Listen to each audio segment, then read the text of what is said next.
Hello, আজকে পরমাণু গঠনের কিছু এমসিকিউ নিয়ে আবার আমি হাজির হয়েছি।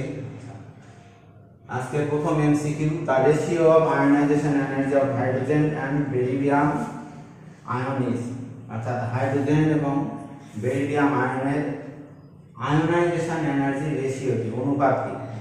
তাহলে আমরা বেরিলিয়াম এবং হাইড্রোজেনের আয়নাইজেশন এনার্জি অনুপাত কি হবে সেটা বের করার চেষ্টা করব। তার আগে আমাদেরকে জানতে হবে যে হাইড্রোজেনের আয়নাইজেশন এনার্জির সঙ্গে অন্য পরমাণু বা আয়নের আয়নাইজেশন এনার্জির সম্পর্ক কি। সম্পর্কটা হচ্ছে আইই বা IP is equal to IE hydrogen into Z square. আচ্ছা, এইটা হচ্ছে হাইড্রোজেনের আয়নাইজেশন এনার্জির সঙ্গে অন্য পরমাণুর আয়নাইজেশন এনার্জির সম্পর্ক। জেড হচ্ছে অ্যাটমিক নাম্বার।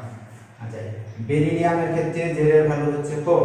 তাহলে এখানে যদি আমরা 4 স্কয়ার করি তাহলে কি দাঁড়াচ্ছে 4 স্কয়ার। তাহলে ইজিক্যাল টু হচ্ছে ionisation energy of hydrogen into 16। তাহলে যদি আমরা হাইড্রোজেনের আয়নাইজেশন এনার্জির সঙ্গে বেরিলিয়াম 3+ আয়নের আয়নাইজেশন এনার্জি রেশিও করি তাহলে রেশিওটা কি দাঁড়াবে 1:16। তাহলে 1:16 হচ্ছে আমাদের correct answer. Question number 2. Correct order of radius of first orbit of hydrogen, helium, lithium and beryllium ion is. আমরা কি জানি যে রেডিয়াসের ক্ষেত্রে যে r proportional to 1/z, অর্থাৎ যার z বেশি হবে তার রেডিয়াসটা কম হবে। তাহলে আমাদের হাইড্রোজেন, হিলিয়াম, লিথিয়ামের রেডিয়াস z এর মান কত? হাইড্রোজেন 1, আচ্ছা হিলিয়াম হচ্ছে 2, লিথিয়াম 3 আর বেরিলিয়াম হচ্ছে 4। তাহলে যার জেড এর মান বেশি হবে তার রেডিয়াস কম হবে। তাহলে জেড এর মান সবথেকে বেশি হচ্ছে বেরিলিয়াম, তাহলে বেরিলিয়ামের রেডিয়াসটা সবথেকে কম হবে, অর্থাৎ বেরিলিয়াম আয়ন সবার পিছনে থাকবে। হ্যাঁ, তারপরে লিথিয়াম, তার আগে লিথিয়াম, তার আগে হিলিয়াম এবং তার আগে হাইড্রোজেন হবে, অর্থাৎ আমাদের অপশন 1 হচ্ছে কারেক্ট অ্যান্সার।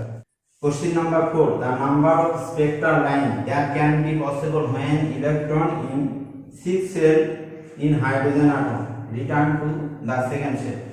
এখানে বলা হচ্ছে যে হাইড্রোজেন পরমাণুর ক্ষেত্রে 6 সেল থেকে অর্থাৎ 6 নম্বর কক্ষ থেকে ইলেকট্রন যখন 2 নম্বর কক্ষে নেমে আসবে তখন আমরা কতগুলো বর্ণালী পাবো, স্পেকট্রাল লাইন কতগুলো পাওয়া যাবে। এই ক্ষেত্রে স্পেকট্রাল লাইন কতগুলো পাবো তার হচ্ছে একটা ফর্মুলা আছে। ফর্মুলা হচ্ছে সামেশন n2 - n1। আচ্ছা, এবারে সামেশন এখানে n2 হচ্ছে n2 হচ্ছে 6 আর n1 হচ্ছে 2। তাহলে 6 - 2 তার মানে সামেশন 4। আচ্ছা, এবারে সামেশন 4 মানে হচ্ছে 4 + 3 + 2 + 1 = 10। তাহলে ইলেকট্রন যখন ষষ্ঠ কক্ষ থেকে দ্বিতীয় কক্ষে নেমে আসবে তখন যে বর্ণালী পাওয়া যাবে তার সংখ্যা হবে 10টি। আচ্ছা, এই ক্যালকুলেশনটা আমরা আরেকভাবে করতে পারি। দুটো পদ্ধতি আমি দেখাচ্ছি, যেটা তোমাদের সহজ লাগবে সেই পদ্ধতিতে করবে।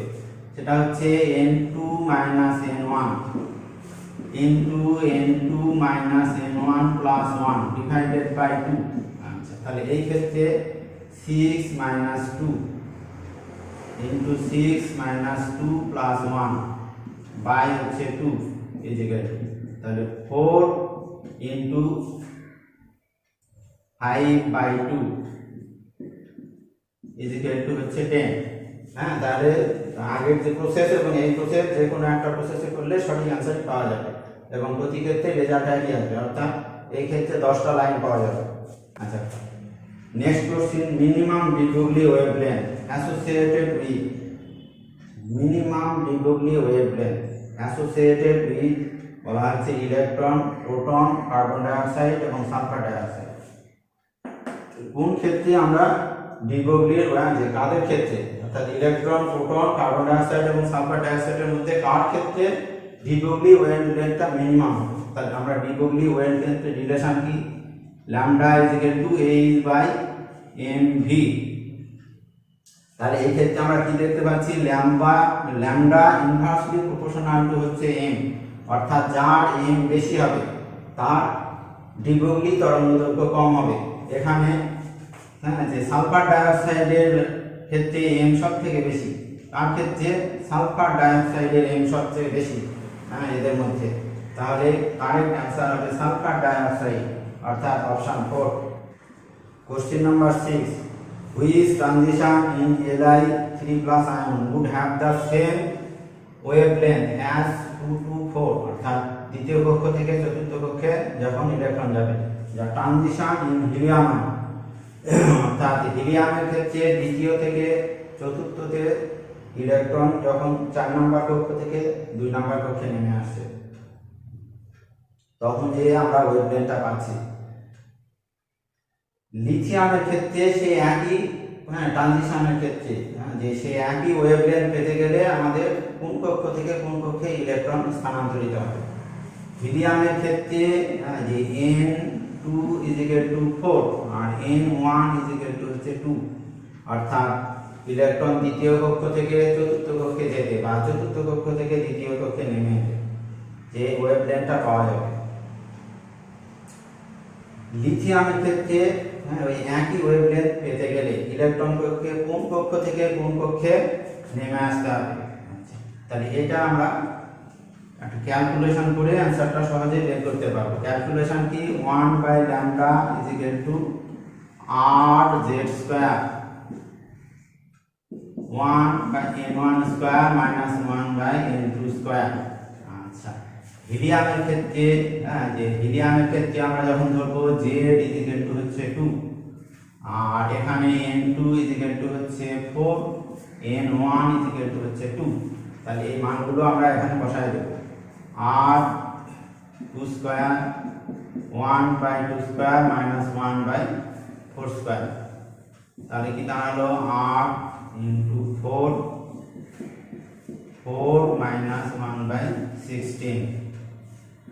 अच्छा, और r 4/4 - 4/16 = r 1 - 1/4। আচ্ছা, এবারে লিথিয়ামের ক্ষেত্রে z কত হয়, z হচ্ছে 3। তাহলে লিথিয়ামের ক্ষেত্রে আমাকে এখানে z এর মানটা নিয়ে আসতে হবে। তার জন্য কি করব আমরা,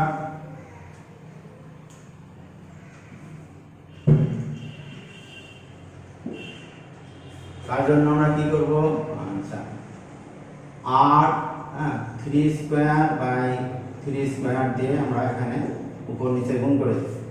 তাহলে 1 - 1/4 মানে হচ্ছে 2²। তাহলে r 3² r ইনটু 1/3² - 1/2² ইনটু 3²। তাহলে এখান থেকে আমরা কি পাচ্ছি, r ইনটু 3², 1/3² - 1/6²। তাহলে এখান থেকে n1 = 3 আর n2 = 6। তাহলে যেখানে 3 থেকে 6 এ যেখানে যাচ্ছে যে অপশন সেটাই হবে কারেক্ট অ্যান্সার। তাহলে এখানে অপশন সি হচ্ছে কারেক্ট অ্যান্সার। তাহলে আজকে এই পর্যন্ত, পরের দিন আবার আমরা নতুন ভিডিও নিয়ে আবার আসবো।